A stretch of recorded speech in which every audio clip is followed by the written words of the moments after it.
Las historias siempre me encuentran. Esta llegó escrita por alguien que no pidió anonimato por miedo, sino por cansancio. Cansancio de explicar una y otra vez algo que nunca pudo mostrar del todo. Desde la primera línea deja claro que no busca convencer a nadie, solo dejar constancia de una habitación que no debería existir, y que, aún así, forma parte de la casa. El remitente vive con su familia en una vivienda construida hace más de 30 años. No es una casa antigua ni laberíntica. Es funcional, bien distribuida, reformada en varias ocasiones. Justamente por eso dice, el problema nunca fue un plano confuso ni una ampliación mal hecha. La casa siempre fue clara, hasta que dejó de serlo. Todo comenzó con ruidos nocturnos. Nada violento, nada abrupto. Pasos leves, como alguien caminando descalzo. A veces un arrastre corto, como el movimiento de un mueble pequeño. Los sonidos no se repetían en un horario exacto, pero siempre ocurrían de noche, cuando la casa estaba en silencio. Al principio, cada ruido tenía una explicación lógica. El viento, las cañerías, la madera dilatándose. El remitente escribe que pasaron semanas justificándolo todo sin dificultad. Pero algo no encajaba. Los sonidos no provenían de habitaciones ocupadas. Siempre parecían venir del mismo sector de la casa. Ese sector no figuraba como un cuarto. Era un tramo corto del pasillo, entre dos habitaciones ya conocidas. Un espacio muerto, sin puerta, sin interruptor, sin función clara. Nunca había sido una habitación. Nunca lo fue, al menos según la memoria familiar. Una noche, el remitente se levantó para verificar el origen de los ruidos. Caminó por el pasillo con cuidado, sin encender luces. Al llegar al punto de siempre, el sonido se detuvo.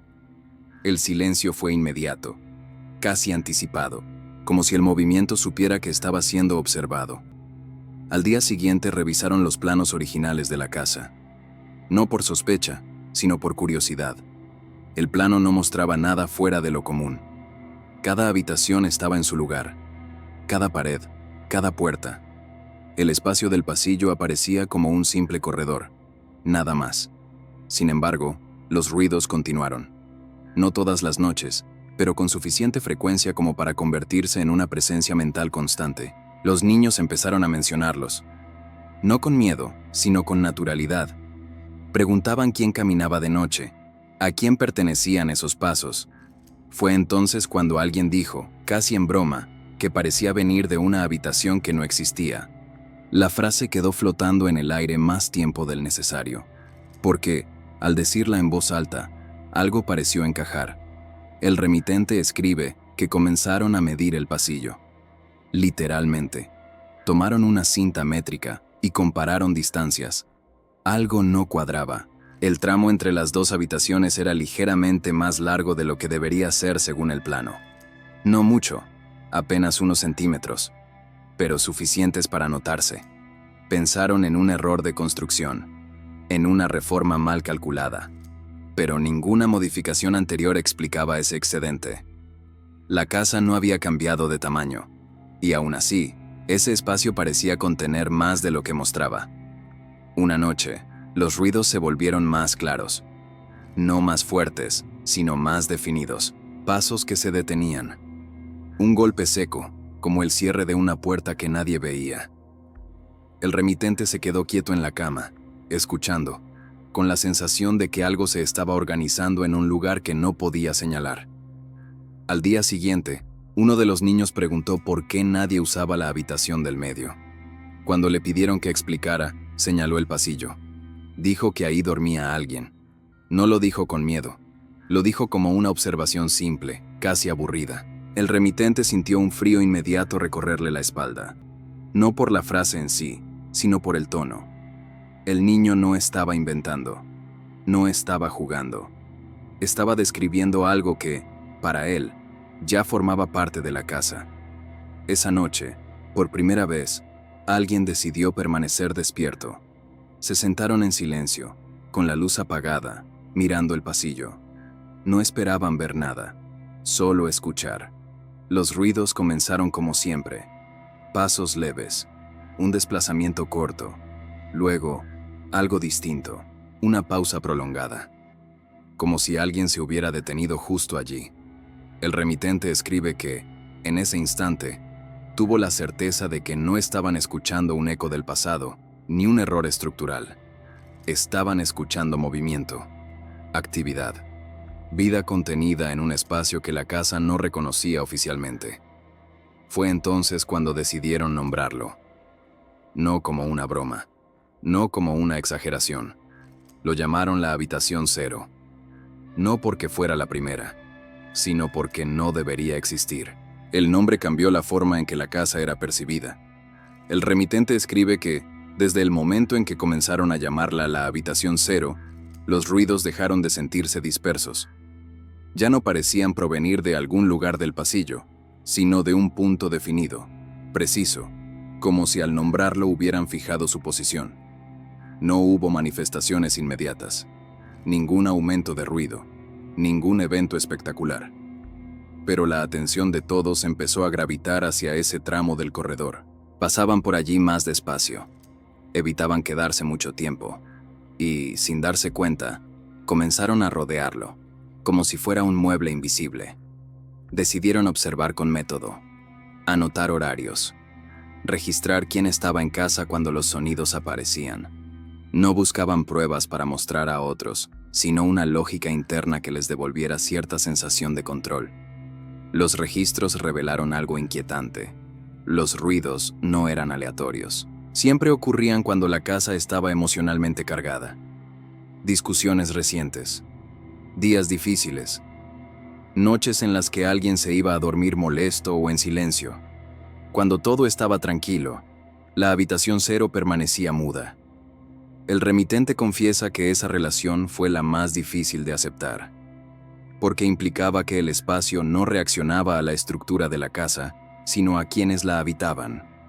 No respondía al peso, ni al movimiento físico, sino a algo menos visible. Una noche, después de una discusión familiar breve pero intensa, los pasos se escucharon con más claridad que nunca. No eran apresurados, no parecían nerviosos, eran firmes, constantes, como si alguien caminara de un lado a otro con un propósito que no necesitaba apurarse. El remitente se levantó y se acercó al pasillo. No encendió la luz. Permaneció a cierta distancia, observando la oscuridad. Los pasos continuaron durante varios segundos más, y luego se detuvieron justo cuando él dio un paso adelante. No hubo eco. No hubo transición. Simplemente se detuvieron. Al día siguiente, revisaron nuevamente los planos. Esta vez compararon medidas con una precisión obsesiva. Midieron paredes externas. Compararon con casas vecinas construidas por la misma empresa. El resultado fue siempre el mismo. Había un excedente de espacio que no figuraba en ningún registro. No era suficiente para una habitación completa, pero tampoco era solo un error. Era un vacío funcional, un espacio que existía sin estar asignado a nada. Los niños comenzaron a comportarse de forma distinta alrededor del pasillo. No jugaban allí, no se detenían, pero tampoco lo evitaban con miedo. Simplemente lo atravesaban rápido, como si no hubiera nada interesante que hacer en ese punto. Una naturalidad que inquietaba más que el rechazo. Una tarde, uno de ellos dejó un juguete en el suelo del pasillo. Nadie lo recogió. Al día siguiente, el juguete había cambiado de lugar. No mucho, apenas unos centímetros. El remitente escribe que nadie quiso admitirlo, pero todos lo notaron. Decidieron dejar otro objeto, algo pequeño, sin valor. Una noche después, el objeto ya no estaba allí. No apareció en otra parte de la casa. Simplemente desapareció. Nadie lo buscó durante mucho tiempo. A partir de ese momento, evitaron dejar cosas cerca del pasillo, no por miedo directo, sino por una intuición compartida. La habitación cero no devolvía todo lo que tomaba, y no estaba claro bajo qué criterio elegía. Los ruidos comenzaron a variar. Ya no eran solo pasos. A veces se escuchaba algo parecido a un mueble moviéndose con cuidado, o un roce breve contra la pared. Siempre sin violencia, siempre contenido.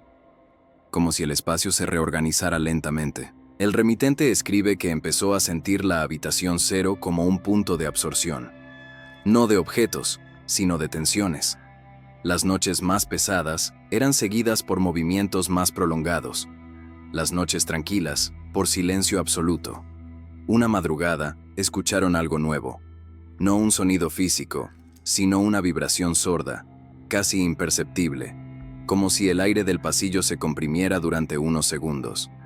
No duró mucho, pero dejó una sensación persistente de presión en los oídos. Esa mañana, uno de los niños preguntó si podían cerrar la puerta de la habitación 0. Cuando le explicaron que no tenía puerta, respondió algo que ninguno de los adultos pudo olvidar. Dijo que antes sí la tenía, pero que ya no estaba. Nadie supo qué responder. Esa noche, por primera vez, alguien soñó con ese espacio. No con una habitación completa, sino con un límite. Una pared que se acercaba lentamente, sin tocar, sin aplastar, solo reduciendo el margen disponible.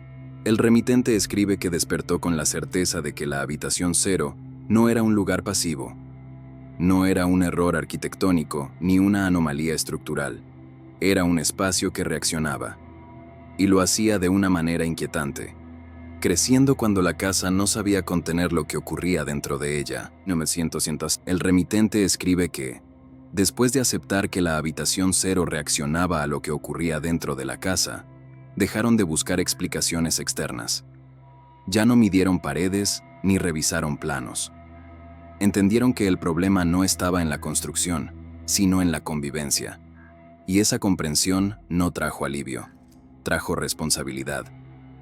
Decidieron cambiar pequeñas cosas, bajar el tono de las discusiones, no irse a dormir en silencio, resolver lo mínimo antes de apagar las luces, no porque creyeran que eso controlaría el espacio, sino porque el comportamiento de la habitación 0 había dejado claro que algo allí absorbía lo que no se decía.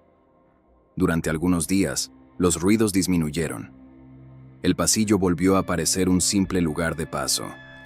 El silencio se hizo más liviano, casi normal. Esa mejora temporal fue suficiente para que todos bajaran la guardia. Entonces ocurrió algo distinto. Una noche, uno de los niños no apareció en su habitación a la hora de dormir. No hubo gritos ni pánico inmediato. Pensaron que estaba escondido, jugando. Lo llamaron por su nombre. No hubo respuesta. El silencio en el pasillo se volvió espeso, concentrado. Lo encontraron de pie, justo en el centro del corredor, donde siempre parecía venir el sonido. No lloraba, no se movía. Miraba hacia la pared vacía, con una atención absoluta.